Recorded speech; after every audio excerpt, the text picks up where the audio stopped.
America থেকে এখানের প্রতি একটা ভিন্ন নজর আছে।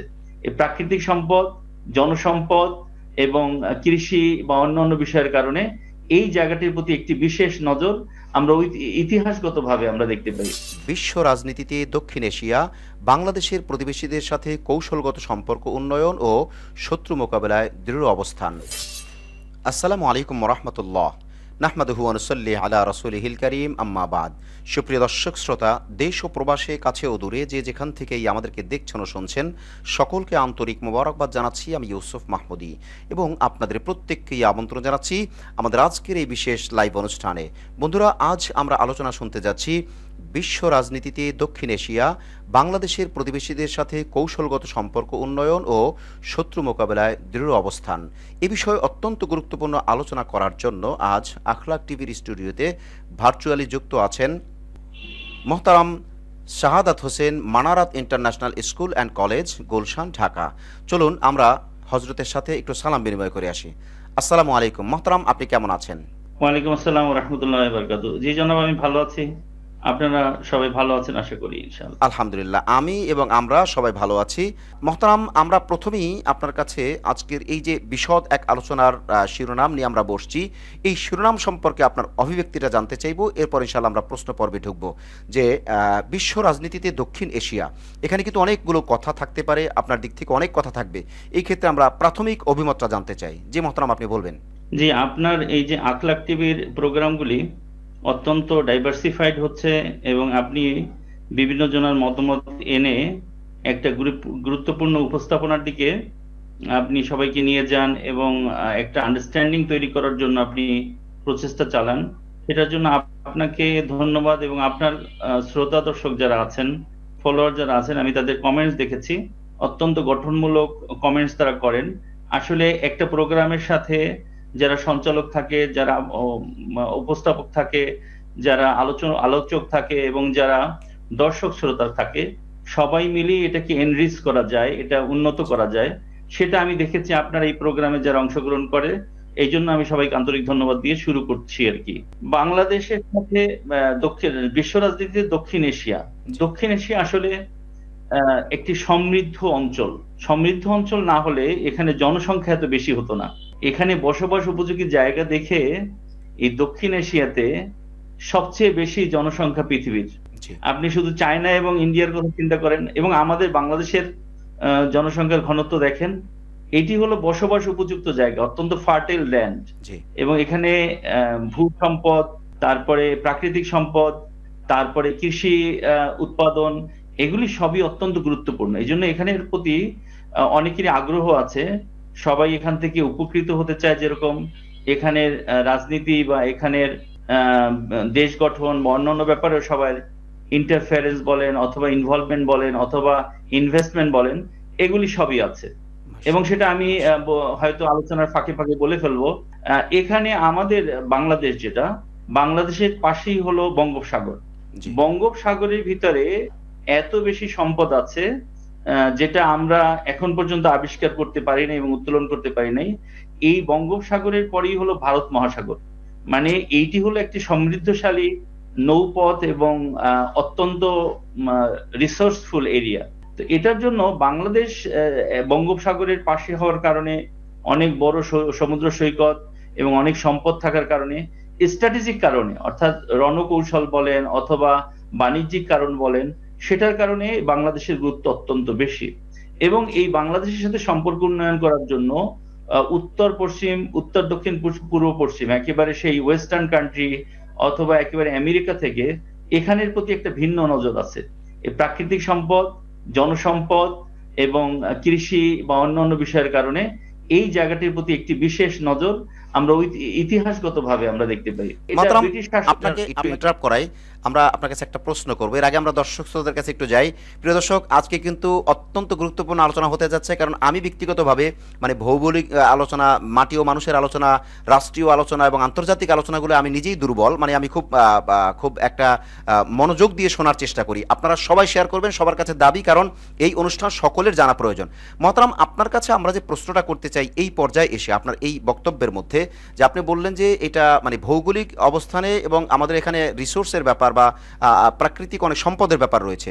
তো আমরা তো মোটামুটি বেশিরভাগ মানুষ কিন্তু এটা জানে যে আসলে বাংলাদেশটা একটা টার্নিং পয়েন্টের মতো অবস্থা, অর্থাৎ চায়নার জন্য বেশি ইম্পর্টেন্ট জায়গা এবং ইন্ডিয়ার জন্য ইম্পর্টেন্ট তো অবশ্যই, এবং আমেরিকাও একে চায়, সব মিলিয়ে বিশ্বের পরাশক্তিগুলো বাংলাদেশকে চায়।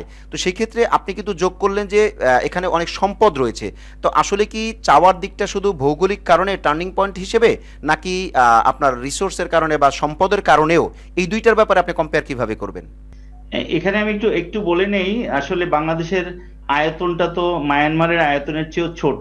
জি এখানে ছোট ছোট বেশ কয়েকটা দেশ আছে, মালদ্বীপ বলেন, নেপাল বলেন, ভুটান বলেন, শ্রীলঙ্কা বলেন, এই দেশগুলির আয়তন ছোট। ইন্ডিয়া এবং চায়না আয়তনের দিকে একটি বড় দেশ, এবং এদের প্রভাবটা এইসব অঞ্চলে বেশি। কিন্তু এইসব ছোট দেশগুলো এখন বুঝতে পেরেছে যে এরাও অনেক সমৃদ্ধশালী, এদের অনেক সম্পদ আছে, এদের রাজনৈতিক অবস্থান থাকা দরকার। ইদানিং এই যে ইন্ডিয়ার হিন্দুত্ববাদী আচরণের কারণে এবং সেই অন্যদেরকে অবদমিত করে রাখার যে প্রচেষ্টা, এসব কারণে এইসব দেশগুলি আরো বেশি জেগে উঠেছে তাদের অধিকার এবং তাদের সম্পদ রক্ষা। মহতরম, চায়নার ক্ষেত্রে এখানে একটা কথা আর যোগ না ইন্ডিয়ার করলেই ক্ষেত্রে নয়। আপনি যেটা বললেন হিন্দুত্ববাদী আচরণ, এই জায়গাটায় আমি আপনার কাছে আরেকটু ব্যাখ্যা বিশ্লেষণ চাইবো, যে হিন্দুত্ববাদী আচরণে কিন্তু আমাদের বাংলাদেশেরও অনেক হিন্দু বিব্রত বিরক্ত, বিশেষ করে যেমন ইসকনের ব্যাপারে এখন ঘটনা ঘটলো, এরপর ভারতে যে মোদির যে বিষয়টা আছে, এবং আমরা যতটুকু জানি, আপনারা অনেক বেশি জানবেন, যে ভারতের মধ্যেও বহু হিন্দু এমন আছেন যারা সজ্জন ব্যক্তি, ভদ্র, তারা কিন্তু আসলে এই দাঙ্গা হাঙ্গামা এগুলো চায় না। তো এই ক্ষেত্রে এই যে হিন্দুত্ববাদী আচরণ যেটা, এই আচরণটার জন্য তারাই কি তাদের ধর্মের মানুষদের কাছে প্রশ্নবিদ্ধ হয় না? আমি শুধু ধর্মের কথা বলছি না, ভারত তো একটি বড় দেশ, জি এখানে বিভিন্ন জাতি ধর্মের মানুষ আছে। জি ধরেন আপনার মণিপুরে যে ঘটনাটা ঘটেছে, জি সেটা হলো তাদের উগ্র আচরণের একটা বহিঃপ্রকাশ। কাশ্মীরে যে ঘটনাগুলি ঘটেছে, জি সেটা হলো হিন্দুত্ববাদীকে প্রমোট করার জন্যই হয়েছে। জি এই দেশটি কিন্তু অনেক লম্বা সময় ধরে, ধরেন এটা যখন ব্রিটিশদের কাছ থেকে স্বাধীন হয়েছে, জি তারপরে কিন্তু একটা স্বীকৃত লেভেল ছিল যে সবারই অধিকার থাকবে, সবার অধিকারটাই সুন্দরভাবে রক্ষা করতে হবে। কিন্তু এই যে বাবরি মসজিদের নাম দিয়ে প্রত্নতত্ত্ব খোঁড়াখুড়ি করে করে মানে মসজিদের নিচ থেকে মন্দির বের করার যে অপকৌশল, এবং এরপরে অন্যান্যদেরকে ছোট করে মানে একটা প্রমোট করে যে জিনিসটা ওনারা করতে চাচ্ছিলেন, যে যেটা অনেকটা আমাদের দেশের বিগত সরকারও মানে সবসময় সেটার দিকে তাকিয়ে থাকতো যে কি বলে। এই জিনিসগুলি মানুষ একসময় ধরতে পারে চালাকিটা কোথায়, মানে এখানে ধূর্তামিটা কোথায়। আপনি প্রথম প্রথম মানুষ বুঝে না বা মনে করে যে হ্যাঁ, হিন্দুত্ববাদী বলতে মানে হিন্দুরাই কিন্তু অন্যান্য রাজনৈতিক দল করছে, এবং এখানে 36টা ভাষা আছে, তারপরে বিভিন্ন জাতি ধর্মের কালচার আছে, সেটাকে রেসপেক্ট করে করেই এই জাতিটাকে ঐক্য করে রাখা হয়েছিল। এখন এমন অবস্থা হয়েছে যে এদের জাতীয় ঐক্য ধরে রাখতে পারছে না, শুধু ওই হিন্দুত্ববাদী প্রমোট করার কারণে। মোদী মনে করেছিল যে আমরা এই হিন্দুত্ববাদী এমন ভাবে প্রমোট করব, বাবরি মসজিদ তো একটা ঐতিহাসিক ঘটনা। বাবরি মসজিদের পারপাসটা কি, যে পুরা দেশে হিন্দুত্ববাদী এমন ভাবে প্রমোট করা হবে, অন্যরা সবাই তাদের অধীনে থাকবে, অন্যরা সবাই গোলামি যে সে বাংলাদেশের উপরে গোলামি চাপিয়ে দিতে চেয়েছে, বাংলাদেশ গোলামি করবে এটা না, নিজের দেশেও অন্যান্য জাতি ধর্মকেও, অন্যান্য সংখ্যালঘুদেরকেও, সংখ্যালঘু আসলে তো কোনো কথা না, যেমন ডক্টর ইউনূস বলেছে যে সংখ্যালঘু সংখ্যাগুরু এরকম কোনো বিষয় নেই, সবাই বাংলাদেশের জনগণ, সবাইকে নিয়ে আমরা রাষ্ট্রকে সুন্দর করব, সবার অধিকার আদায় করব। এগুলি হলো মানে এগুলি হলো একটি সাম্যের কথা, একটি উদাহরণ। কিন্তু ওনারা যেসব কথা বলেছে, ধরেন যেসব আচরণ করেছে, মুসলমানদেরকে গরুগ্রস্ত খাওয়া না খেতে দিতে না দিতে, সবচেয়ে বেশি মানে চামড়া ইম্পোর্ট করে, সবচেয়ে বেশি ঈদের সময় দেখা যায় গরু চোরাচালান বেশি হয়। মানে যেগুলি বলে সেগুলি বাস্তবে করতে পারে না, এবং যেগুলি করে সেগুলিও মানুষ ধরে ফেলে যে এখানে একটা চালাকি বা এখানে একটা ধূর্তামি আছে। জি জি। এবং এটা ইদানিং এমন ভাবে বিস্ফোরিত হয়েছে, দেশের মানুষ এই যে একটা স্লোগানই চলতেছে যে গলি গলি মে শোর হে, নরেন্দ্র মোদী চোর হে। এর অর্থ কি? মানে এখন ওই যে কোনো ভাবে হয়ে গেছে, কিন্তু এখন আর মানুষ এটা নিতে পারছে না, যে সে যে ব্যাখ্যা দিয়েছিল মসজিদের তলা খুলে প্রদত্ত যে একটা মূর্তির চাকা বের করবে, সেখানে একটা মন্দির বানাবে, এইসব কৌশল মানুষ বুঝে ফেলছে। এটা হলো ভারতের রাজনীতি। হ্যাঁ, ভারতের সাংস্কৃতিক বিষয় আছে, সেখানে চিকিৎসার বিষয় আছে, এসব কারণে বিভিন্ন দেশ থেকে মানুষ সেখানে সেবার জন্য আসে। বা বিশেষ করে দিল্লির একটা প্রাচীন ঐতিহ্য আছে, যেখানে মুসলিম শাসকরা লম্বা সময় শাসন করেছে, জি। সেখানে স্থাপত্য আছে। সব বিষয়ে ট্যুরিজম বলেন, অন্যান্য বিষয় বলেন, ভারতের একটা মানে দেশ হিসেবে একটা গ্রহণযোগ্যতা সারা ওয়ার্ল্ডের কাছেই ছিল, বা তারা ভ্রমণ করতে আসে, মানে স্থাপত্যগুলি আছে, অন্যান্য বিষয়গুলি আছে। কিন্তু এগুলো যখন চেঞ্জ করে রাজনীতি করতে চেয়েছে, তখন বড় ধরনের কলাপস করছে। এখন আমি আসি চায়নার ব্যাপারে। অন্যান্য দেশগুলির কথা তো বললাম যে তারা মহতরম নিজেদের অবস্থানে এখন সুদৃঢ় করতে। মহতরম, চায়না যাবার আগে আপনার সাথে আর একটু ক্লিয়ার হয়ে নেই। এই যে ভারতে বিভিন্ন রকমের সমস্যা হলো, এ কারণে তারা কিন্তু বিভিন্ন কিছু এক্সপোর্ট করতে পারছে না, অর্থাৎ আমরা ইম্পোর্ট করছি না, বা আমাদের দেশ সাময়িকভাবে হলেও এখন ইম্পোর্ট করছে না, বিশেষ করে আলু পেঁয়াজ। এইটা নিয়ে কিন্তু পশ্চিমবঙ্গে প্রচুর পরিমাণে আন্দোলন হয়েছে, এবং এই যারা এই ধোঁয়া তুলছে, যারা এই অপসাংবাদিকতা করছে, তাদের বাড়ির সামনে আপনার আলু বস্তা, পেঁয়াজের বস্তা ফালাই দিয়ে তারা করতেছে, বিদ্রোহ করতেছে। তো সেক্ষেত্রে কি তাদের মধ্যেও কি তারা মানে এই রুরু আচরণ বা এই বৈরী আচরণের কারণে তারাই কি তাদের দেশে প্রশ্নবিদ্ধ হচ্ছে না? ভারতে আসলে এখন বিচক্ষণ রাজনীতিবিদের বেশ একটা দুর্যোগ চলছে। ভারতে ওনারা যেভাবে বাংলাদেশের সাথে হঠাৎ করে মানে আমাদের এখান থেকে পালিয়ে যাওয়া সরকারকে আশ্রয় দিয়ে, জি। এখানের মানে বিতাড়িত সরকারকে সব দল মিলে প্রথম এক কথায় আশ্রয় দিয়ে, মানে টোটাল দেশের একটা ভূমিকাকে নেগেটিভ ভূমিকায় নিয়ে গেছে।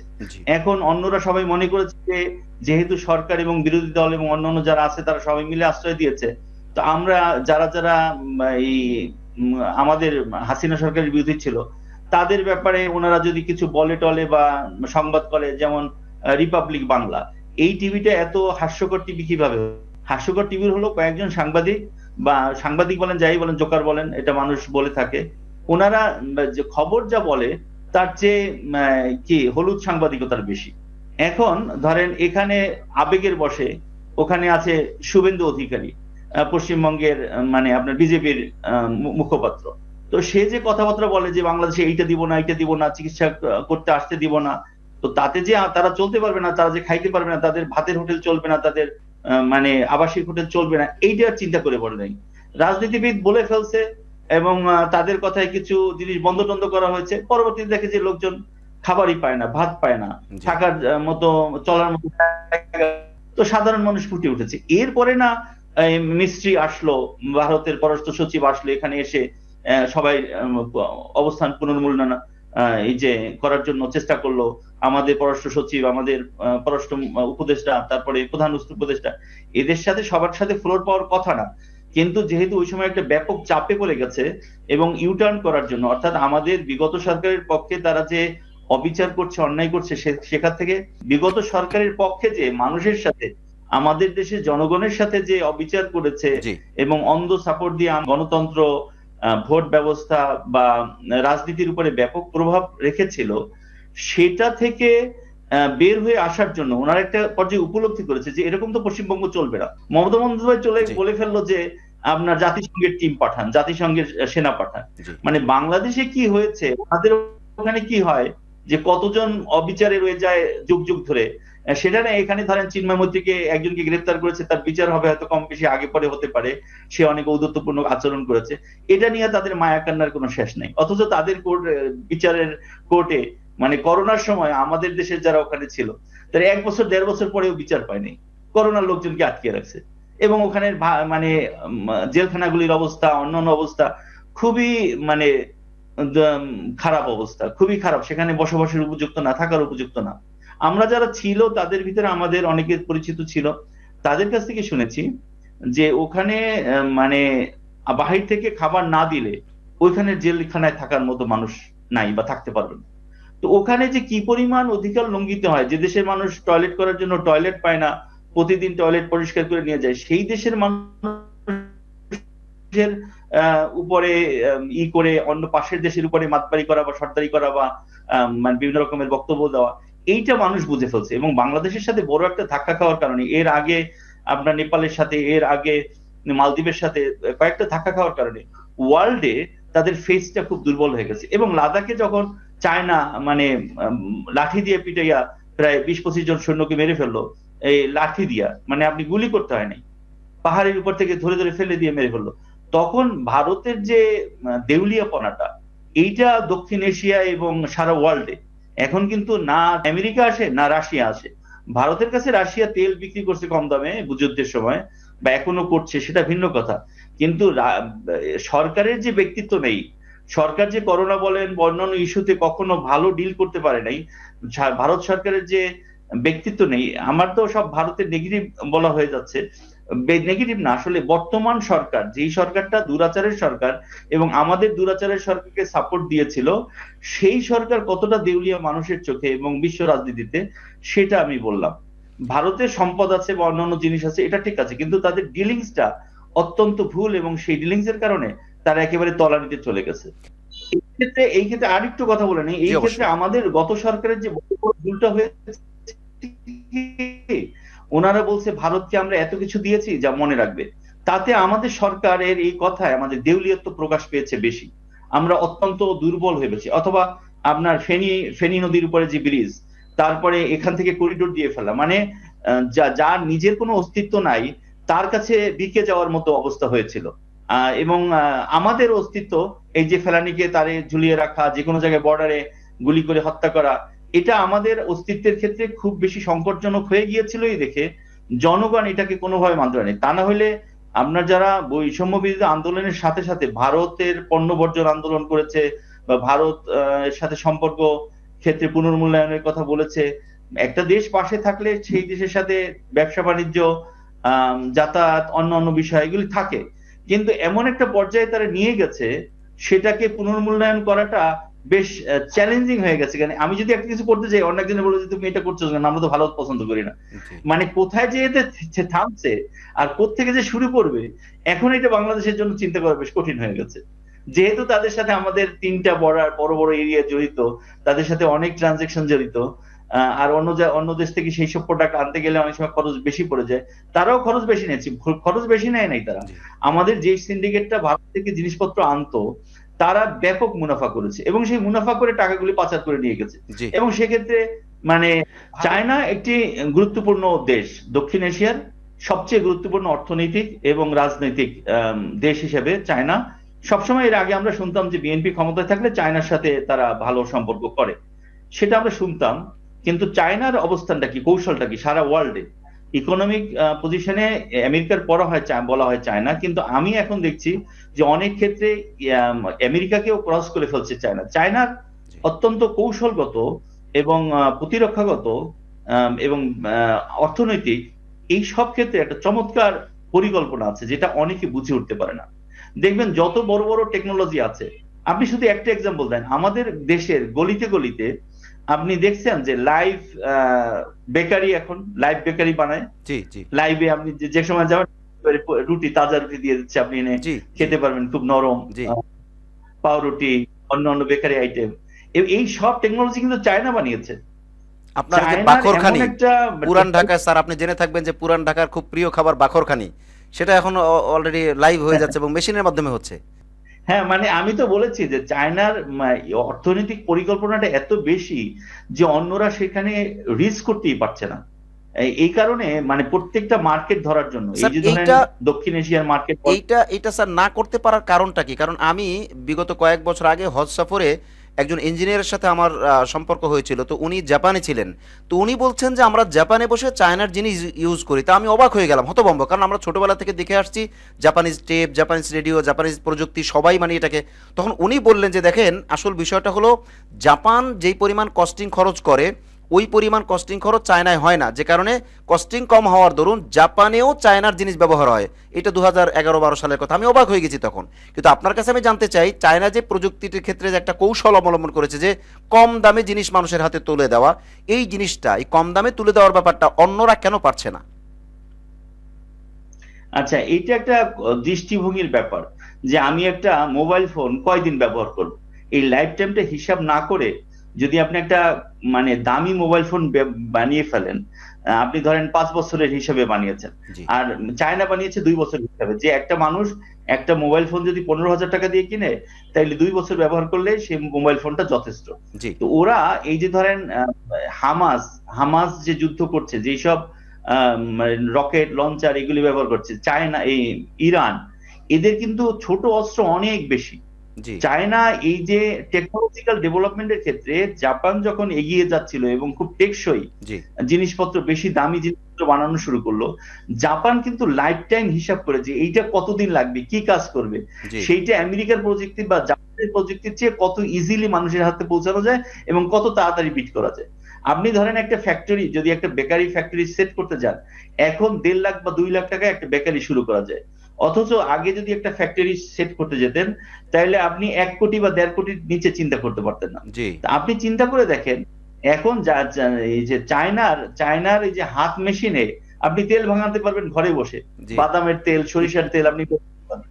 অথচ এখানে 10,000 টাকা। আপনি একসময় একটা মিল সেট করতে গেলে কিভাবে এই যে জিনিসকে সহজ করে চিন্তা করা এবং মানুষের কাছে সহজে পৌঁছে দেওয়া, জি যে বিরাট মার্কেটিং কৌশল, ইন্দোনেশিয়া বলেন, মালয়েশিয়া বলেন, সিঙ্গাপুর বলেন, থাইল্যান্ড বলেন, তারপরে এখানে সার্কের যে দেশগুলি আছে, ইসের সাথে, ইন্ডিয়ার সাথে, ইন্ডিয়ার ভিতরে চায়নার প্রোডাক্ট ব্যাপক চলে, জি বিরাট মার্কেট। জি আপনি আপনি এই যে চায়না যে ধরেন তাইওয়ানের সাথে সরাসরি যুদ্ধে যাচ্ছে না, হুমকি ধুমকি দেওয়া হয় বা আমেরিকা এসে প্রমোট করে, চায়না আবার একটু কিছু বলে, আবার মানে চীন সাগরের ভিতরে আধিপত্য নিয়ে কিছু কাজ করে, আবার চায়না পিছিয়ে আসে। কারণ তার ব্যাকআপ প্ল্যান হলো অর্থনৈতিক ব্যাকআপ প্ল্যান। আমি এখন যুদ্ধে যাইয়া আমি বেশি জিনিস খরচ করব না। ধরেন রাশিয়া একটা পাওয়ারফুল কান্ট্রি, জি কিসে? সমরাস্ত্রে এবং যুদ্ধে, কারণ তাকে পজিশনে ব্যাক করতে হয়েছে। এই জন্য আমি বলছি বিশ্ব রাজনীতিতে, জি কারণ বিশ্ব রাজনীতি এখন আলোচনা করতে আমেরিকা, রাশিয়া, চায়না এদের কথা আলোচনা না করে পারা যায় না। জি আপনার রাশিয়া শুধু ফোকাস করছে তাদের মানে যেই সোভিয়েত ইউনিয়ন যে ভেঙে গিয়েছিল জি ওইটাকে রিবিল্ড করার জন্য এশিয়ান ফেডারেশন তৈরি করার চেষ্টা করছে, এবং ন্যাটো যাতে খুব বেশি বাড়তে না পারে এই জন্য সিগন্যাল দিচ্ছিল যে ন্যাটো আর তোমাকে বাড়াতে দেওয়া হবে না। এবং ওই রাশিয়া ভেঙে যাওয়ার ক্ষেত্রে ইউক্রেন একটি সবচেয়ে বেশি মানে সমান সমান ইউরোপের জি কান্ট্রি হিসেবে সমান সমান ভেঙেছিল। এই যুদ্ধটা মানে এই বাইডেন বা তার যে দল, তাদের ভুলটা হলো কি, তারা অকারণেই বিভিন্ন জায়গায় যুদ্ধে জড়িয়ে পড়ে। জি জি জি তাতে আমেরিকান অর্থনীতির ক্ষতি হয় এবং তারা মূল্যায়ন করতে পারে না যে এই যুদ্ধ থেকে আমি ফিরে আসবো না, চোরাবালির মতো আটকে পড়ে। জি ধরেন আপনি আফগানিস্তানে যুদ্ধ করতে তারা বিরাট সময়, কিন্তু তারপরে পালিয়ে আসলো। আফগানিস্তান থেকে পালিয়ে আসার পরে আমেরিকান ভাবমূর্তি এতটা ক্ষুণ্ণ হয়েছে যে তারা আসলে যুদ্ধ করার যোগ্যই না। এখন ধরেন মিডল ইস্টে তারা যে যুদ্ধ করছে, তারা কখন যুদ্ধ শেষ করতে পারবে? আর সেই যুদ্ধকে আপনার ইসরায়েলকে জড়িয়ে ফেলছে। ইসরায়েলও এখন কোনো উপায় পাচ্ছে না। মানে এরা শেষ পর্যন্ত যুদ্ধ থেকে বের হতে পারবে কিনা, কিভাবে বের হবে তার উপায় করছে। কারণ ইন দা মিন টাইম যুদ্ধের প্যাটার্নটা চেঞ্জ হয়ে গেছে। জি ইরানের সাথে ইসরায়েলের এখন যুদ্ধ হচ্ছে না, হচ্ছে প্রক্সিদের সাথে। আর Iran in the mean time রাশিয়ার মতো ব্যাপক প্রক্সি বানিয়ে ফেলছে। আপনি ইউক্রেন যুদ্ধ বাজিয়ে বাইডেন কি করলো? জি রাশিয়ার ইউক্রেনের 1/4 আপনার ছেড়ে দিতে হলো। এখন তাদের অর্জন নেই। 2-4টা ক্রুজ মিসাইল বা 2 ব্যালিস্টিক মিসাইল বা 2টা রাশিয়ার 2-1টা স্থাপনায় আক্রমণ করলো ড্রোন দিয়ে, তাতে তো কোনো অর্জন হলো না, ওটা তো হয়েই থাকে। ধরেন রাশিয়ার 1 লক্ষ সেনাই মারা গেছে বা 2 লক্ষই মারা গেছে, কিন্তু ইউক্রেনের 1/4 নিয়ে গেছে। জি তো এই যুদ্ধ বাজিয়ে তাদের লাভ কি? ইসরায়েলের দেখেন আপনি, ইসরায়েলকে যুদ্ধে জড়িয়ে ফেলে আমেরিকা এত ক্ষতি করছে মিডল ইস্টে, ইসরায়েলের এখন কোনো রোলই নেই। এবং এই যে প্রক্সি দিয়ে যুদ্ধ করা, এটা রাশিয়ান একটা কৌশল। সেই কৌশলটা পরে ইরান কি করছে, এখনো আমি এই পয়েন্টে চলে আসছি। দেখেন এই যে মায়ানমার আর্মিকে হটিয়ে আরাকান আর্মিকে কেন চায়না প্রমোট করছে, এইটা রাজনীতির একটা বড় কৌশল। চায়না অর্থনীতির সাথে এই ভূ রাজনীতি, প্রতিরক্ষা, এইটা কিভাবে নিচ্ছে China in the meantime. এখন তো ইন্ডিয়া বুঝতে পারছে না, in the meantime China তার চতুর্পাশে প্রক্সি বানিয়ে ফেলছে। এখন চায়নার মেইন সেনারা যুদ্ধ করবে না, প্রক্সি দিয়ে যুদ্ধ করবে। প্রক্সি দিয়ে যুদ্ধ করবে। আপনি যখন দেখলো মিয়ানমারের সেনারা পারবে না, তখন এই চায়না তার স্ট্র্যাটেজি চেঞ্জ করে তাহলে আপনার স্যার এই প্রক্সিদেরকে তৈরি। স্যার একটা জিনিস সবিনয় জানতে চাই আপনার কাছে, এই যে প্রক্সি যে ব্যাপারটা, তাহলে কি চায়না এই কৌশল নিল যে প্রক্সির সাথে বুঝে তারপরে আমার কাছে আসতেই তোমার অনেক কাঠখড় পোড়াতে হবে, এই অবস্থা কিনা?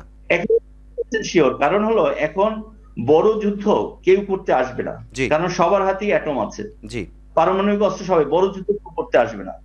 আপনার এই যে রাশিয়ান ভাড়াটে বাহিনী বলেন, বা আফ্রিকাতে রাশিয়ান অনেক গ্রুপ বানিয়ে ফেলছে, মিডল ইস্টে গ্রুপ বানিয়ে, সিরিয়া থেকে আপনি চিন্তা করে দেখেন, বাশার আল আসাদ সরে আসলো, এটা কি রাশিয়ার অজানা ছিল? সিরিয়ার যেই জায়গায় রাশিয়ান সোলজার আছে, তারা এখনো রাশিয়াতে আছে, জি সিরিয়াতে আছে। তো এসডিএফ যারা দখল করছে, এই জুলানির দল, তারা রাশিয়ার সাথে আন্ডারস্ট্যান্ডিং করেই সেখানে আছে।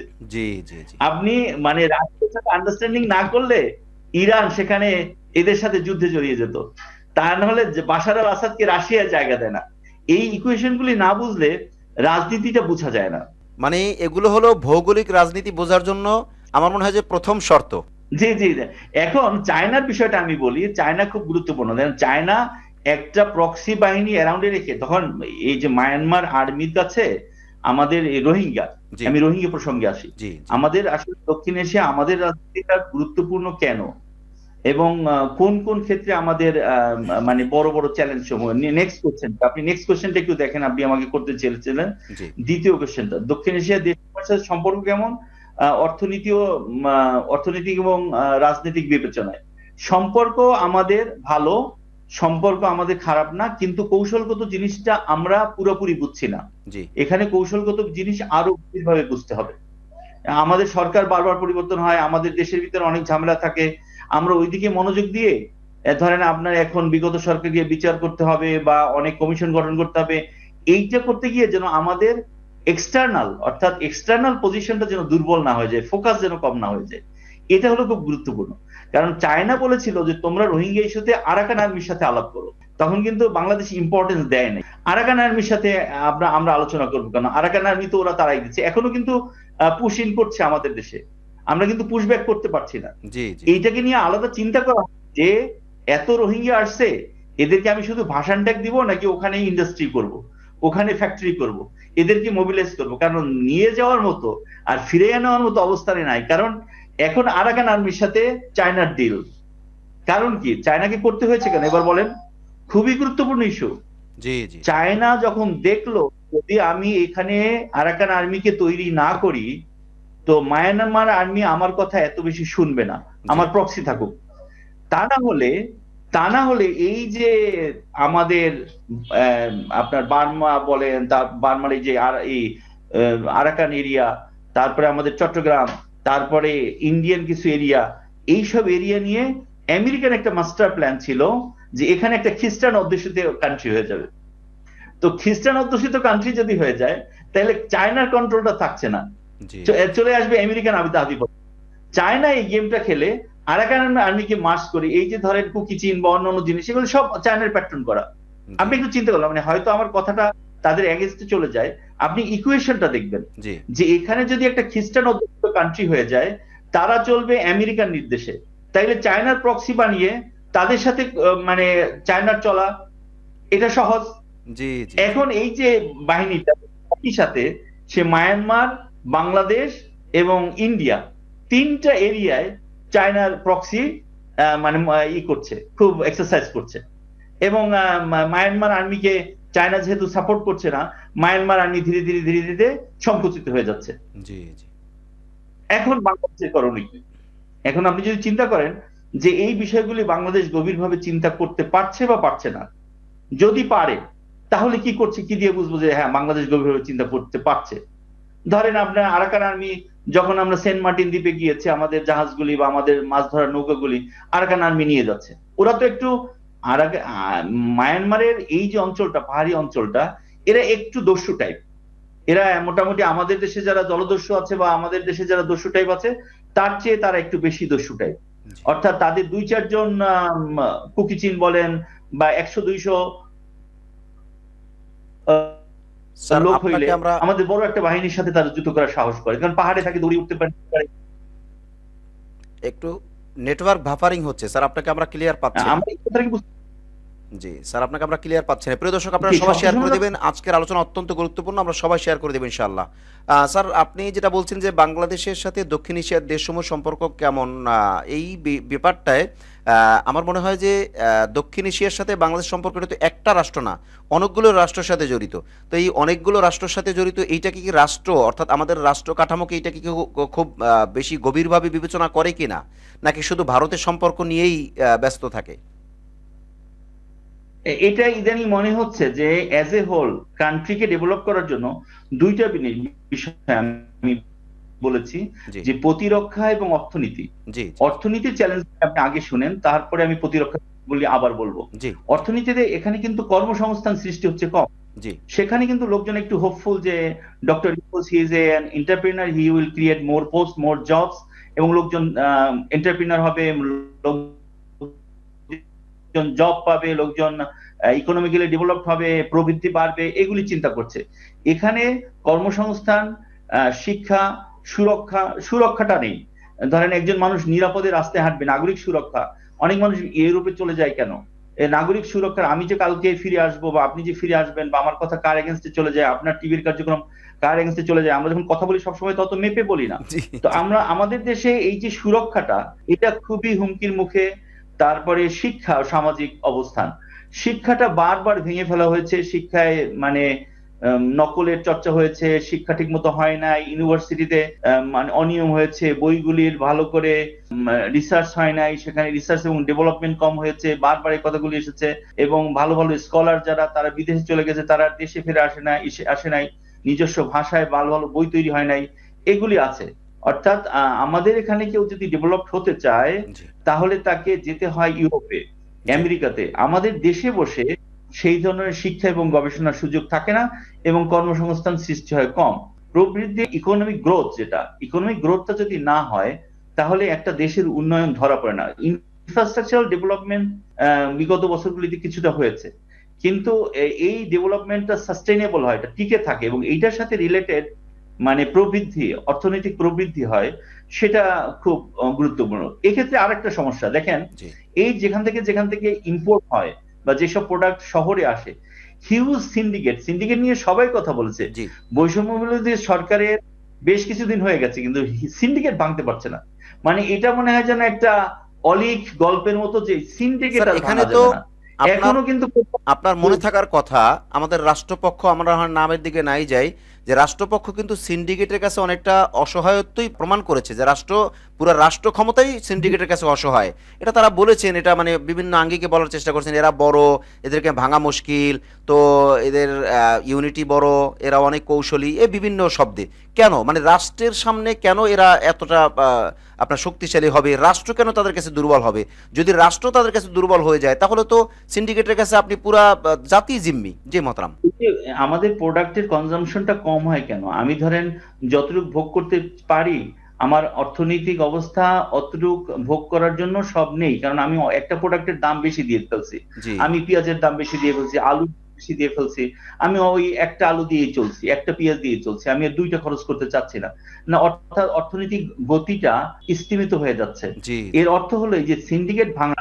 আপনি সিন্ডিকেট তো দেখছেন এটা পণ্যের ক্ষেত্রে, আপনি কোর্ট কাছারি আদালতে যান, ওই যে সার্জিস আলম আমাদের, যিনি সমন্বয়কের ভিতরে বড় ভূমিকা রাখছেন, বিভিন্ন সময় কথা বলছেন জি এবং দেশ নিয়ে যাচ্ছেন, উনি বলছেন ঘুষই দিবেন। এখন ঘুষের জায়গা আমি শুনেছি, আমি কোর্টে গিয়েছিলাম, আমার কিছু কাজ ছিল, সেখানে পর্চা উঠাইতে হয়। তো পর্চা উঠাইতে নাকি আগে লাগতো 140 টাকা, এখন লাগে 230 টাকা। মানে কিসের জন্য? তো বিদ্যুৎ অফিসে মিটার নিব, সেখানেও দেখি যে টাকা দিতে হবে বেশি। এখানে কিন্তু আবার প্রিপেইড পোস্টপেইড নিলে আপনি একটু টাকা বেশি দিবেন, পোস্টপেইড দিলে আপনি টাকা বেশি দিবেন, আর প্রিপেইড দিলে আপনি ওই মিটার নিয়ে আসবেন, ঝামেলা প্রতিদিন হবে, আপনি ঢুকাবেন, টাকা আসে নাই। বা এই যে প্রত্যেকটা জায়গায়, জি আমি তো একটা দুইটা বলছি, আপনি যে জায়গাতে হাত দিবেন সেই জায়গাতেই পাবেন সিন্ডিকেট, সেই জায়গাতেই অনিয়ম পাবেন, সেই জায়গাটা এমন ভাবে জেঁকে বসেছে, সেটাকে মনে হয় নাগরিক সচেতনতা, মানুষের দায়িত্ববোধ না, কোত্থেকে সেটা ভাঙবে।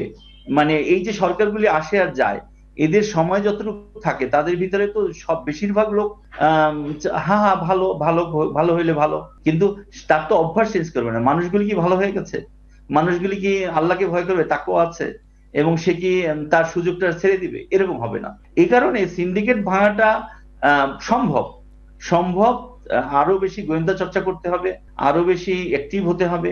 প্রত্যেকটা জায়গায় যে পরিমাণ ডিউ ফোকাস দেওয়া দরকার সেই পরিমাণ যদি ফোকাস দিতে পারে তাহলে ওভারকাম হবে। আচ্ছা, এরপরে আমি যেটা বলবো, আমি এগুলো অর্থনৈতিক ব্যাপারে বললাম, প্রতিরক্ষার ক্ষেত্রে বলি, ধরেন সমরাস্ত্র, জি ট্রেনিং, রিক্রুটমেন্ট। আপনি যদি বাংলাদেশের এখন যে অবস্থা তাতে কমপক্ষে 5 কোটি ট্রেনিং এর ব্যবস্থা করতে হবে, 5 কোটি। অর্থাৎ ক্লাস 10 এর স্টুডেন্ট থেকে বিএনসিসির নামে হোক আর যেভাবে হোক, class 10, intermediate, first year, second year, honours first year, second year, third year, university, আপনার ট্রেনিং কোর্সটা সিলেবাস বানিয়ে করতে হবে। এবং যুবক শ্রেণী, ব্যবসায়ী বলেন, কৃষক বলেন, সবাইকে ট্রেনিং এর আওতায় নিয়ে আসবে। এখানে বড় ফান্ডিং করতে হবে এবং সবাইকে ট্রেনিং এর আনতে হয়। কারণ আমাদের দেশের উপরে যে পরিমাণ শকুনের সবল বা শকুনের দৃষ্টি বা শিয়ালের দৃষ্টি বা খেক শিয়ালের দৃষ্টি বা বাঘ ভাল্লুকের দৃষ্টি, এই ক্ষেত্রে আপনার 5 কোটি সাপোর্টিং লাগবে, সাপোর্টিং সেনা লাগবে। 5 কোটি। 5 বছরে আপনি প্ল্যান করেন যে আপনি 1 বছরে 1 কোটি করবেন, 5 বছরে 5 কোটি করবেন এবং প্রতি বছরে 2 মাস আবার রিভিউ ট্রেনিং দিবেন। এবং স্কুল কলেজে আগে বিএনসিসি চালু হয়েছিল, এখন বিএনসিসি কে প্রমোট করে সব স্টুডেন্ট, আপনি শুধু চাকরির জন্য সেনাবাহিনীতে যাবে কেন, দেশ রক্ষার জন্য সমস্ত জনগণ এই ট্রেনিং পাবে। কমপক্ষে 1 কোটি মহিলা সোলজার, অর্থাৎ যারা ব্যাটেল ফিল্ডে হেল্প করতে পারবে বা আনুষঙ্গিক কাজ করতে পারবে বা ইম্পর্টেন্ট কাজগুলি করবে, এরকম ট্রেনিং হতে হবে। আমরা সবসময় সব কথা বলি, আমরা ইসলামের কথা বলি, সাহাবাদের সময়ও। স্যার, এই ট্রেনিংটা দরকার কেন? মানে এত হিউজ পরিমাণ ট্রেনিং সংখ্যায় ট্রেনিং কেন দরকার? আপনি আশ্চর্য হয়ে যাবেন, এই যে ইসরায়েল যুদ্ধ করলো কিভাবে, হামাসের সাথে বলেন, সিরিয়ার সাথে বলেন, লেবাননের সাথে বলেন, তারপরে আপনার হুথিদের সাথে, ইয়েমেনের সাথে বলেন, ইরানের সাথে বলেন, ইসরায়েল যুদ্ধ কিভাবে করলো? ইসরায়েলের এই সোলজার বেশি। আপনি তো বাংলাদেশে প্রক্সি বানাতে পারবেন না, বাংলাদেশে প্রক্সি বানানোর সুযোগ নেই, বাংলাদেশের বর্ডারে কোনো ওইরকম প্রক্সির সুযোগ নেই, ছোট কান্ট্রি। আপনি নিজের জনগণকে সেনা শক্তিতে রূপান্তরিত করবেন, অন্যথায় আপনি সাফার করবেন। এই যে পুলিশ আপনি দেখেন, 1 লক্ষ পুলিশ নিউট্রাল হয়ে যাওয়ার কারণে অথবা 1 লক্ষ পুলিশ অসৎ থাকার কারণে বাকি 2 লক্ষ বা 2.5 লক্ষ পুলিশ কাজ করতে পারেনি। জি, তো আপনি এমন ভাবে জাতি গঠন করবেন যে তারা দেশ এবং প্রতিরক্ষা, অর্থাৎ দেশ এবং বহির্বিশ্বের সাথে মাথা উঁচু করে দাঁড়ানোর বেসমেন্ট পাবে। আপনি তো বেসমেন্ট তৈরি করতে পারছেন না। আমার দেশের জনসংখ্যা যদি 20 কোটি বলি বা 18 কোটি বলি, তাহলে আপনি 1/3 নেন, 1/4 নেন, আপনি ট্রেনিং এর আওতায় আনেন, তারপরে আবার সুন্দরভাবে অস্ত্র জমা দিয়ে দেন। আপনি যখন যুদ্ধ করেছিলেন সেই স্বাধীনতা যুদ্ধের কথা তো ভুলে গেছেন যে আমার তখন ইন্ডিয়া যে ট্রেনিং হয়েছিল, তারপরে আমি কয়টা ট্রেনিং দিয়েছি, কয়টা লোক গঠন করেছি, তাইলে আমার ভবিষ্যতে যদি আবার আক্রমণ করে তখন আমি কি করব, সেটা তো আমি বেমালুম ভুলে গেছি। সুতরাং আপনাকে প্রক্সি বানানোর সুযোগ নাই। আপনার জনগণের ভিতরে যুবক শ্রেণী বলেন, অর্থাৎ একেবারে 20 বছর থেকে শুরু করে 35 বছর পর্যন্ত এদেরকে সবাইকে ট্রেনিং আওতায় নিয়ে আসতে হবে, তা না হলে মেজর মিস্টেক হয়ে যাবে। এটা হলো আমি প্রশিক্ষণের কথা বলছি। আচ্ছা, বর্ডার গার্ড এবং সেনাবাহিনী তাদের মনোবল ফিরিয়ে আনার জন্য তাদেরকে আলাদা সেশন, মোটিভেশন সেশন, দেশ এবং বর্ডার গার্ড, সেনাবাহিনী, পুলিশ, এদেরকে আপনি যদি সুন্দরভাবে তৈরি করতে না পারেন, মনোবল ফিরিয়ে আনতে না পারেন, তাহলে তারা যে এতদিন পর্যন্ত মনোবল ভেঙে গিয়েছিল, যে জায়গাটা থেকে তাদেরকে ফিরিয়ে আনতে না পারলে বড় ধরনের ক্ষতি হয়ে যেতে পারে। একজন মানুষ মনোবল সম্পন্ন, সে কতখানি কাজ করতে পারে, আরেকজনের মনোবল ভাঙা, সে কতখানি দুর্বল হয়ে পড়ে। সুতরাং আপনি যখন প্রচুর রিক্রুটমেন্ট করবেন, ট্রেনিং এর আওতায় নিয়ে আসবেন, আপনি সময় মতো বর্ডার গার্ড, সেনাবাহিনী, নৌবাহিনী, বিমান বাহিনী এবং আপনার এই যে পুলিশ বাহিনী, সবাইকে যখন সক্রিয় করে ফেলবেন এবং সবাই বুঝবে যে আমার বিরাট সাপোর্টিং আছে, তখন সে নিজেও অন্যায় জড়িত হবে না এবং দেশের সক্রিয়তা ধরে রাখার মতো নৈতিক মনোবল সবার থাকবে। এখন তো ব্যাকআপ নাই, এখন ব্যাকআপ কই, স্টুডেন্টরা রাস্তায় দাঁড়িয়ে গেছে, কোনো ট্রেনিং নেই, পুলিশ চলে গেছে, ব্যাকআপ কই, সেনাবাহিনী নামিয়ে আছেন, ব্যারাক খালি। আপনি ব্যাকআপ রাখেন, ব্যাকআপ প্ল্যান কই? আপনার যে কয়জন আপনার আনসার আছে, আনসারদের দাবি বা আপনার পুলিশের দাবি যে আমাদের অতিরিক্ত ডিউটি করে, এটাকে অ্যাড্রেস করেন। আপনার ইকোনমিক ডেভেলপমেন্ট হলো যে সবাইকে তার প্রবলেমটা শুনে তাকে একটা সময় মতো অ্যাড্রেস করতে হবে। এখন আপনি যদি বলেন যে আমি এই কমিশন এই কাজ করব, শুধু এই গল্প তো আর মানুষ শুনবে না। আপনি কাজের ভিতরে একটা ফ্লো থাকতে হবে, মানুষের সাথে আলোচনা করতে হবে এবং তাকে রাস্তা বার করে দেখাতে হবে যে সুফল পেয়েছো। আপনি ধরেন এই সরকারকে আপনি 2 বছর সময় দিলেন বা 2.5 বছর সময় দিলেন বা 1.5 বছর সময় দিলেন, এদের ধারাবাহিকতা পরবর্তী সরকার এসে রাখতে হবে। এদের প্ল্যানগুলি পরবর্তী সরকারকে নিতে হবে, ফান্ডামেন্টাল চেঞ্জের যে প্ল্যানগুলি, যদি সেইগুলি কাটাছেড়া শুরু করে, ধরেন এখন দুর্নীতি দমন কমিশন নতুন করে চেয়ারম্যান নিয়োগ করা হয়েছে এবং তারা ভালো কাজ করছে। ধরেন স্বরাষ্ট্রমন্ত্রী বলেছিল যে ওটা হবে না, বিডিআর পিলখানার তদন্ত, পরবর্তীতে বাধ্য হয়েছে। অর্থাৎ তাদের আগে চিন্তা করা উচিত যে আমি কি কথাটা বলছি এটা চলবে কিনা। জি জি, তাইলে তো ব্যক্তিত্ব থাকে না, তাইলে তো মানুষ কথা নেয় না। এখন আপনি চিন্তা করলেন যে আমি এই যে রাষ্ট্র সংস্কারের জন্য এই 5-6টা কমিশন করলাম। অবশ্যই এই সরকারের অনেকগুলি পজিটিভ দিক আছে, ওনারা রাজনৈতিক দলের সাথে বারবার আলোচনা করেছে, এরা ফলো আপ করবে। একই সাথে আমরা তো অনেক সময় পার করে ফেলেছি আলহামদুলিল্লাহ, 43 মিনিট 44 মিনিট আমাদের লাইভ চলমান। এক্ষেত্রে আমরা 3 নম্বর যে প্রশ্নটা আছে, বা মূলত প্রথম প্রশ্ন ধরলে 4 নম্বর হয়, এই সকল চ্যালেঞ্জ মোকাবেলা করে দেশকে এগিয়ে নিতে সরকারের করণীয় কি, এটার সাথে যোগ করে আমরা একটু আগায় যাই। জি মহতরম, আপনি বলবেন, প্রিয় দর্শক সবাই শেয়ার করে দিবেন। এখন আসলে আমি 3 নম্বরই এসেছি, সরকারের করণীয় বলছি। সরকার এবং যেই সব দল পরবর্তীতে এই সরকারকে ফলো আপ করবে, অর্থাৎ যারা সরকার গঠন করবে অথবা যারা বিরোধী দলে থাকবে, কেউই তো বাংলাদেশের জনগণের বাইরে না, কেউই তো দেশ গঠন করার কাজ ছাড়া বাইরে না। সরকার ভুল করবে, বিরোধী দল গঠনমূলক সমালোচনা করবে। আমাদের দেশে কি তিরস্কারটা বেশি হয়, মানে আপনি যিনি সমালোচনা করবেন সেই সমালোচনাটা গঠনমূলক হতে হবে এবং সমালোচনার পরে একটা আউটপুট আসতে হবে। শুধু তিরস্কার করলাম যে আসিফ নজরুল খারাপ, এক্সওয়াইজেড খারাপ, সাখাওয়াত হোসেন খারাপ, অমুক খারাপ, তমুক খারাপ, এটা না। এইটা ঠিক হয় নাই, এইটা ঠিক, আপনারা আলোচনা করে এই জায়গায় আসেন, তা না হলে লোকজন এটাকে আপনাকে সহজভাবে নেবে না। স্যার এখন ব্যক্তি প্রসঙ্গে আপনি যেটা বললেন, নামের প্রসঙ্গে যেটা বললেন যে অমুক খারাপ, অমুক এটা সেটা, তো ব্যক্তি প্রসঙ্গ যখন যেই অভিযোগগুলো আসছে, তখন ব্যক্তি যখন খুব বেশি পরিমাণে সমস্যা জড়িত হয়, তখন এই সমস্যায় জর্জরিত ব্যক্তিকে নিয়ে তো আপনি সামনে আগাইতে পারতেছেন না। এক্ষেত্রে আপনি কি বলবেন? সেই ক্ষেত্রে যখন তাদেরকে দায়িত্ব দেওয়া হয়, তার আগেই 10 বার ভাবা উচিত ছিল। দায়িত্ব দিয়ে ফেলছে, তাকে সহযোগিতা করতে হবে। আপনি যদি বারবার চেঞ্জ করতে থাকেন তাহলে তো ডিপার্টমেন্টটাও চলবে না, রান করবে না। ধরেন ফারুকি, মানে ফারুকি যখন নিয়োগ পেয়েছে, তখন ফারুকি ছাড়া আরো যারা অনেকে ছিল তাদেরকে মূল্যায়ন করা যেত। আসিফ মাহতাবের কথা অনেকে বলেছে যে সে মানে ধর্মকে রক্ষা করার জন্য অথবা এরকম কথা বলার জন্য, যে কথাটা ওই যে মানে ট্রান্সজেন্ডারের কথা, তার তৃতীয় লিঙ্গের কথা, এইসব বিষয়ে আসিফ রোল আছে। সে বিভিন্ন সেমিনার করেছে, সে ইউনিভার্সিটির শিক্ষক ছিল, ব্র্যাক থেকে তাকে করা হয়েছে একটা বইয়ের পেজ ছিঁড়ে ফেলার জন্য। তাকে একটা দায়িত্ব দেওয়া যেত, আচ্ছা দেওয়া যেত। এই যে মাহমুদুর রহমান বলেন, ওনাদের এই আমার দেশ পত্রিকা, এনাদেরকে দায়িত্ব দেয় নাই। যাদেরকে দায়িত্ব দিয়েছে তাদের আগে সবাই পরিচিত ছিল না, তাদেরকে নিয়েছে। এখন নিয়ে ফেলার পরে ধরেন প্রেসিডেন্টকে নিয়ে কোশ্চেন হয়েছে, মানে আপনার ফারুকিকে নিয়ে কোশ্চেন হয়েছে, রিজওয়ানাকে নিয়ে কোশ্চেন হচ্ছে, আরো অনেককে নিয়ে। হ্যাঁ, কিছু কোশ্চেন হতে পারে যে আপনি সংশোধন হয়ে যান এবং আপনার স্ট্যান্ডটা ঠিক করেন, বহির্বিশ্ব এবং দেশের জন্য কাজ করার জন্য আপনার রোলটা ঠিক হচ্ছে না, এটা একটা ব্যাপার। আরেকটা ব্যাপার হলো যে আমি সমালোচনা করলাম, তিরস্কার করলাম, কিন্তু আমি গাইডলাইন দিলাম না। আর যারাকে গাইডলাইন দেওয়া হলো, যার সমালোচনা করলো, তিনিও সংশোধন হলেন না এবং তিনি তার স্ট্যান্ডটা পরিষ্কার করলেন না। তাতে কি হবে, এই পজিশনগুলো খুবই ভঙ্গুর থাকবে এবং এদের রোলটা অন্যদের কাছে হাস্যকর থাকবে।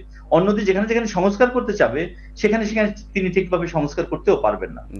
তো এই জন্য আমি বলেছি যে সরকারের করণীয় অনেক আছে, বিচক্ষণতা হলো প্রথম করণীয়, এবং তাদের কোনো সমালোচনা হলে সেই সমালোচনার উত্তরও তাকে দিতে হবে এবং যেখানে সমালোচনা সেখান থেকে ফিরেও আসতে হবে।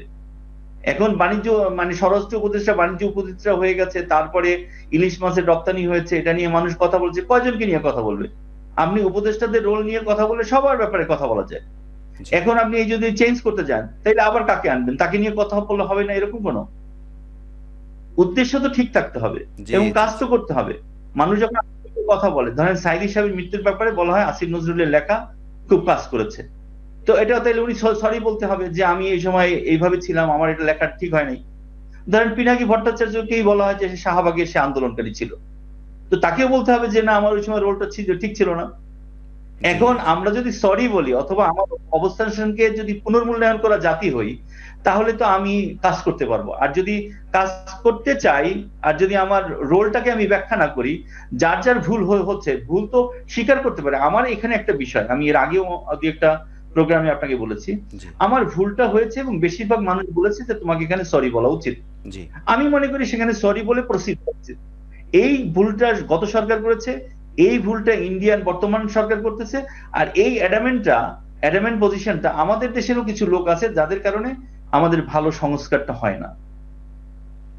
জি জি জি, চমৎকার চমৎকার স্যার। আমি আসলে অভিভূত আপনার আলোচনায়, যে আজকে আপনি অত্যন্ত গুরুত্বপূর্ণ আলোচনা করছিলেন।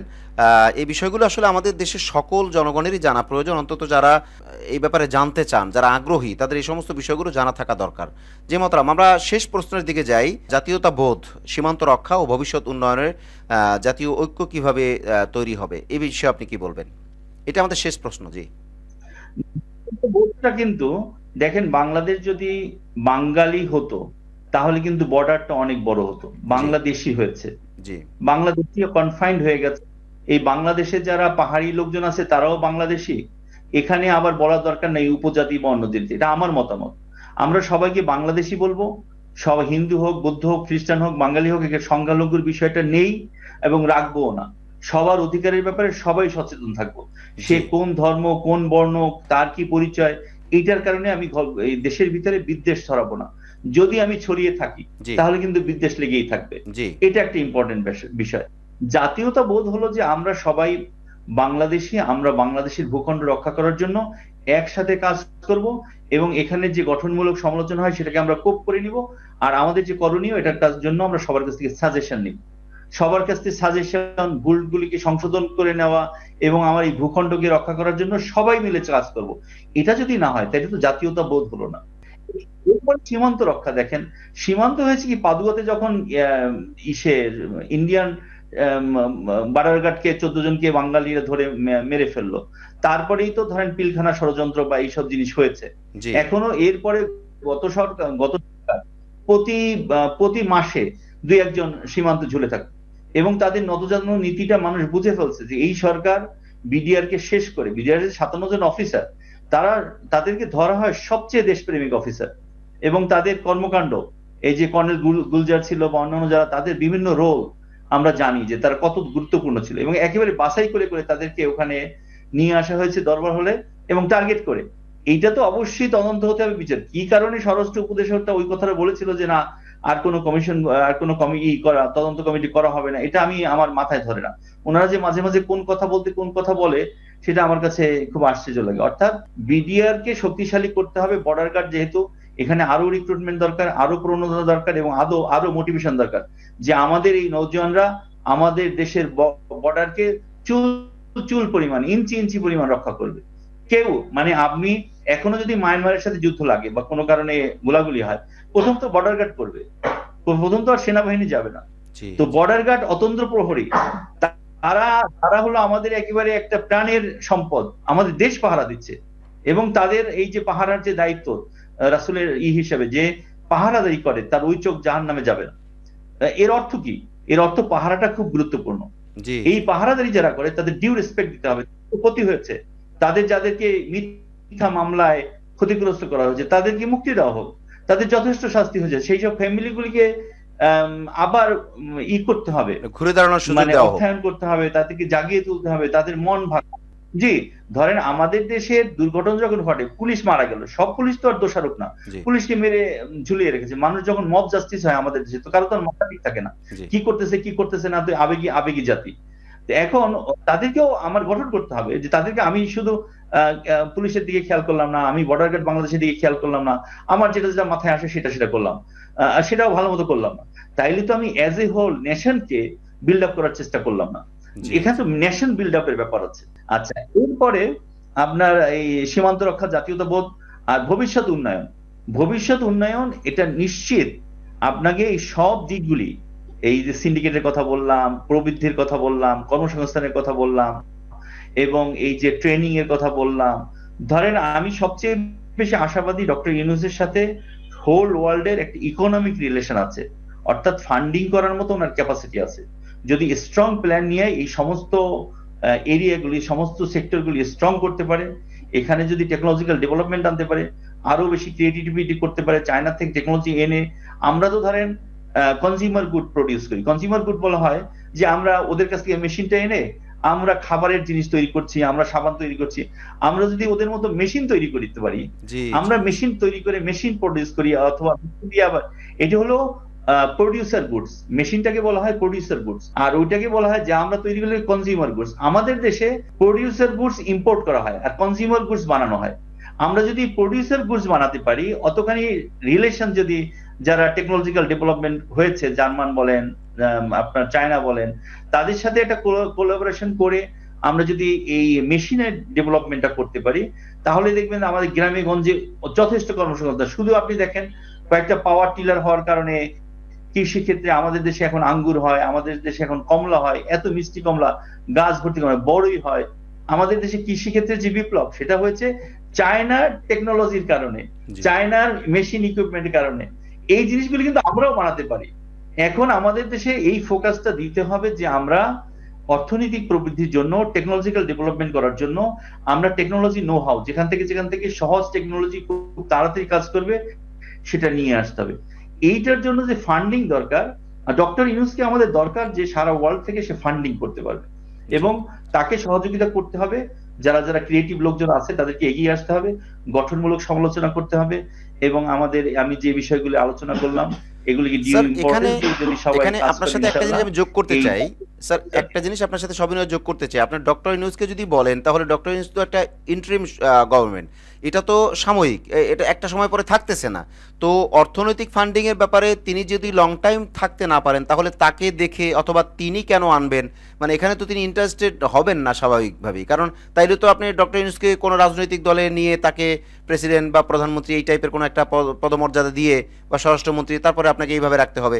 তো এই ক্ষেত্রে এই ইন্টারিম গভর্নমেন্ট হিসেবে ডক্টর ইউনূস কি সেই অর্থনৈতিক ওইভাবে সাপোর্ট দিতে পারবেন, বা তাকে দেখে বিশ্বকে এই সাপোর্টটা দিবে? এখানে ডক্টর ইউনূস একটা ভালো জিনিস, উনি সব দলের সাথে বেশ ভালো আলোচনা করছেন, জি সেটা ওনার পজিটিভ দিক। জি আর ওনার ডেভেলপমেন্ট প্ল্যান গুলি যদি অন্যরা বুঝে এবং সেটার ফলো আপ না করে, আমি তো বলেছি যে এই যে গত সরকারও বলতো যে আমরা মানে একটা লং টার্ম গভর্নমেন্ট চাই, অর্থাৎ 41 পর্যন্ত তারা প্ল্যান করেছিল। জি ধারাবাহিকতা না থাকলে ইকোনমিক ডেভেলপমেন্ট একটু ভেঙে পড়ে। আর ধারাবাহিকতার ক্ষেত্রে যে একই সরকার থাকতে হবে, গণতন্ত্রকে স্যাক্রিফাইস করে, বিষয়টা তা না। ধারাবাহিকতার অর্থ হলো ডেভেলপমেন্টের ধারাবাহিকতা বুঝতে হবে, এবং সেটাকে রক্ষা করার জন্য একটা মিউচুয়াল আন্ডারস্ট্যান্ডিং থাকতে হবে যে আমরা ধারাবাহিকতা রক্ষা করব। এখন আপনি যতই পলিটিক্স করুক, বিএনপি আসুক আর জামাত আসুক অথবা এক্স ওয়াই জেড যেই আসুক, আপনি যদি সে ডেভেলপমেন্টের ধারাবাহিকতা রক্ষা করতে না পারে, সে যদি সিন্ডিকেট বন্ধ করতে না পারে, চাঁদাবাজি বন্ধ না করতে পারে, দ্রব্যমূল্য নিয়ন্ত্রণ না আনতে পারে, কর্মসংস্থান সৃষ্টি করতে না পারে, আবার তারা সমালোচনার মুখে পড়বে, মুখ থুবড়ে পড়বে। তো এখন কাজের কথা হলো যে যেই আসুক, এই যে ডক্টর ইউনূস মাঝে মাঝে বলে যেটা তো রাজনীতি তো আমাদের কাজ না, আমাদের কাজে আমরা ফিরে যেতে চাই, আপনারা রাজনীতি করেন, আমরা একটু সংস্কার করে রাজনীতি দিয়ে যাবো। আমি বলছি যে না, উনি যেহেতু এই কাজগুলি করছেন এবং উনি মানে ধার করা ছাড়াই বেশ কয়েকটা ঋণ পরিশোধ করেছেন, তারপরে আপনার রিজার্ভের পরিমাণ বেড়েছে, এই সব কিছুকে পজিটিভলি নিয়ে এবং পরবর্তীতে যে কি কি কাজ হবে সেইটাই এই গভর্নমেন্টের সাথে বসে ধারাবাহিকতা রক্ষা করা। ধারাবাহিকতা রক্ষা না করে যদি কেউ মাতবাড়ি করতে যায়, কেউ একটা কিছু করতে চায়, তাহলে আবার কলাপস করার ভয় আছে, কারণ শত্রু চতুর্দিকে আছে। মাশাআল্লাহ মাশাআল্লাহ, চমৎকার বললেন স্যার। আমরা অভিভূত আপনার আলোচনা শুনে। আমরা আপনাকে দাওয়াত করি, আপনার সাথে সাথে আমরা আরও আলোচক চাই আপনাদের মতো, যাতে করে আমরা এরকম প্রাণবন্ত আলোচনা উপহার দিতে পারি। যদিও এ ধরনের আলোচনা একটু দর্শকরা কম হয়, স্বাভাবিক, কারণ এরকম চিন্তাশীল আলোচনা বা এরকম গভীর আলোচনা, ডিপের আলোচনা খুব কম দর্শকরাই বুঝেন। কিন্তু আমরা কন্টিনিউ করলে ইনশাল্লাহ আমাদের দর্শক বাড়বে, এবং তারা যারা চিন্তার খোরাক লালন করেন বা যাদের চিন্তার খোরাক দরকার, তারা ইনশাল্লাহ এই আলোচনাগুলো নেবেন ইনশাল্লাহ। স্যার আপনাকে আমরা অসংখ্য ধন্যবাদ জানাই। স্যার শেষ পর্যায়ে এসে আপনাকে আমরা একটা ডিফারেন্ট আবেদন করব, যে আসলে আপনি জানেন যে আমাদের তাবলিগের উভয় পক্ষের একটা দ্বন্দ্ব চলমান, এছাড়া রাজনৈতিক সহ মানে ধর্মীয় বিভিন্ন গ্রুপ উপগ্রুপ আছে। এক কথায় আমরা কোনো দল বা ব্যক্তির দিকে না গিয়ে শুধুমাত্র ঐক্যের ক্ষেত্রে বা আমরা একসাথে পথ চলার ক্ষেত্রে মাঠ পর্যায়ে আমরা কি করতে পারি। সোশ্যাল মিডিয়াতে আমাদের হাতের মোবাইল, আমাদের হাতে ট্যাব, আমাদের হাতে পিসি, ল্যাপটপ, এনিওয়ে, তো আমরা যে যার মতো করে চলছি। অনেক ক্ষেত্রেই সোশ্যাল মিডিয়াতে আমরা স্বেচ্ছাচারিতার পরিচয় দিচ্ছি। আমি যদি ভুল করে না থাকি, তাহলে বিষয়টা এমনই হচ্ছে অনেকের ক্ষেত্রেই। এই ক্ষেত্রে ঐক্যবদ্ধভাবে আমরা সোশ্যাল মিডিয়াকে কিভাবে ইউজ করতে পারি, এইটাই আপনার কাছে আমাদের শেষ আবেদন। এরপর আমরা ক্লোজিংয়ে যাব ইনশাআল্লাহ। আচ্ছা, এই ক্ষেত্রে আমি যেটা বলবো, দেখেন সবাই কিন্তু দায়িত্বশীল হতে হবে। আমি যদি কোনো একটা অ্যাডভান্টেজ নিয়ে নিতে চাই, সেটা কিন্তু ডিসঅ্যাডভান্টেজটাও আমাকে পরবর্তীতে নিতে হবে। সবাইকে সবার স্পেস দিতে হবে। আমি ধরেন হিন্দু বলেন, বৌদ্ধ বলেন, খ্রিস্টান বলেন বা মুসলমানদের ভিতরে কোনো ভাগ গ্রুপ বলেন, তাদের জন্য ভাবতে হবে যে আমরা এই গ্রুপটাকে অস্বীকার করতে পারছি না। এরা থাকবে, এরা দেশের মানুষ। এদেরকে কিভাবে রিকনসিল করা যাবে, কিভাবে নিয়ে বসা যাবে, জি সেই এমন ভাবে আমি কথা বললাম যে উনি আমার সাথে বসতেই সাহস পাচ্ছে না। উনি আমার কাছে প্রপোজাল নিয়ে আসছে না। জি ওনার সাথে আমি এমন ভাবে কথা বললাম যে আমি পেয়ে গেছি মাতবাড়ি, আমিই করব। জি না, আপনি এমন ভাবে কথা বলেন যে অন্যরা স্পেস পায়, অন্যরা আপনার কথা শুনে। তাহলে হবে কি, আপনার গ্রহণযোগ্যতাটা লং টার্ম হবে এবং আপনার গ্রহণযোগ্যতার কারণে অনেক প্রবলেম সলভ হবে। আর মাশাআল্লাহ। আপনি যদি একজন গ্রহণযোগ্য ব্যক্তি বা আপনি ধর্মীয় ব্যক্তিত্ব বলেন অথবা যেই হন, আপনি অন্যকে যদি ছিটিয়ে ফেলে দেন, যে সে যদি কোনো স্কোপ না পায়, তাইলে কিন্তু সে আপনার শত্রুতায় লেগে যাবে। তখন কিন্তু দেশের ভিতরে শত্রু বাড়লো। তো এই জন্য মাশাআল্লাহ। যারা জ্ঞানী মানুষ অথবা যারা মুরব্বী আছেন অথবা যারা সিনিয়র আছেন, তাদের কথা বলার সময় অন্যকে রেসপেক্ট করে কথা বলতে হবে, অন্যকে স্পেস দিতে হবে। আর মাশাআল্লাহ। সমস্যা হলে আমি বারবার বলেছি যে আলোচনার টেবিলে নিয়ে আসতে হবে। আলোচনার টেবিলে নিয়ে আসলে যেকোনো বিষয় আপনি মানে সবসময় মেরে, এটা আপনি তো বলছেন যে মারছে, গুলি করছে, আপনি আবার মারবেন কেন? যেসব দেশে ফাঁসি নিষেধ, সেসব দেশে ফাঁসি নিষেধ কেন? বলে যে সে মেরেছে দেখে আমি তাকে আবার মারবো কেন? তাকে আমি ১০০ বছর জেল দিয়ে দিব। সে ধীরে ধীরে মারা যাক। কারণ আমি তো মারাই শিখাইলাম, মারার প্রতিশোধে মারাই শিখালাম। ওরা ওটা একটা পয়েন্ট নিয়েছে। তা আমি বলতেছি যে আপনি যে মানে একজনকে স্পেস দিবেন না, তার সাথে কথাই বলবেন না, এমন ভাবে বলবেন তাকে সে কোনো সুযোগই পাবে না। আপনার ভয়ে থাকবে। সেই ভয় তো বিগত সরকারের সময় ছিল। এটা তো আর আমরা চাচ্ছি না। আমরা শুধু চাচ্ছি mutual respect, mutual understanding, mutual setup, mutual problem solving এবং সেটার ফলো আপ। ইয়েস। প্রত্যেকটা ক্ষেত্রে আমি যে আলোচনাটা করেছি, এটা প্রত্যেকটা ক্ষেত্রে নিয়ে আসেন। Mutual understanding, mutual discussion, mutual setup, mutual respect, দেখবেন যে আউটপুটটা অনেক ভালো হবে জি, ইনশাআল্লাহ। জি ইনশাআল্লাহ। আমরা অভিভূত। আপনাকে আমরা অসংখ্য ধন্যবাদ জানাই আখলাক টিভি পরিবারের পক্ষ থেকে, আখলাক টিভি দর্শক শ্রোতাদের পক্ষ থেকে। একটি ছোট কথার অনুরোধ করব, আপনার তো এই আলোচনাগুলি অনেক বড় হয় জি, এবং এর আগের প্রোগ্রামগুলি দেখেছি যখন আপনারাও কোশ্চেন করেন, আমরাও আলোচনা করি এবং ভিতর থেকে কথা নিয়ে আসতে চাই অথবা গভীর আলোচনায় যেতে চাই, তখন আলোচনাগুলি এখন বর্তমানে মানুষ খুব বড় আলোচনা করার শোনার সুযোগ পায় না। জি, যদি আপনারা কিছু মানে ছোট অংশ নতুন নতুন ক্যাপশন দিয়ে আপনারা দেন, তাহলে দর্শকদের ওই অবসর সময়ে শুনে শুনে তাদের একটা টোটাল আইডিয়া তৈরি হবে। সেটা কিন্তু আপনার মানে এই আখলাক টিভির জন্যও ভালো, দর্শক শ্রোতাদের জন্য ভালো। আমরা যারা আলোচক করছি তাদের কথাগুলি পৌঁছানোর ক্ষেত্রেও মানে সহজ হবে। জি স্যার, থ্যাংক জি ইউ। আলহামদুলিল্লাহ। আপনি সুন্দর পরামর্শ দিয়েছেন। যদিও আমাদের এই কাজ চলমান, তবে সেটা ছোট পরিসরে। আগামীতে ইনশাআল্লাহ বড় পরিসরে এরকম চলবে, অর্থাৎ ছোট, ছোট ক্লিপের মাধ্যমে এই কথাগুলোকে মানুষের সামনে উপস্থাপন করা। ধন্যবাদ স্যার, আপনাকে অসংখ্য ধন্যবাদ। জি, আসসালামু আলাইকুম। প্রিয় দর্শক, আজ তাহলে আমরা এখানেই শেষ করছি। দেখা হবে পরবর্তী কোনো লাইভে অথবা পরবর্তী কোনো ভিডিও বার্তায় ইনশাআল্লাহ। আসসালামু আলাইকুম ওয়া রাহমাতুল্লাহি ওয়া বারাকাতুহু। ওয়ালাইকুম আসসালাম ওয়া রাহমাতুল্লাহি ওয়া বারাকাতুহু।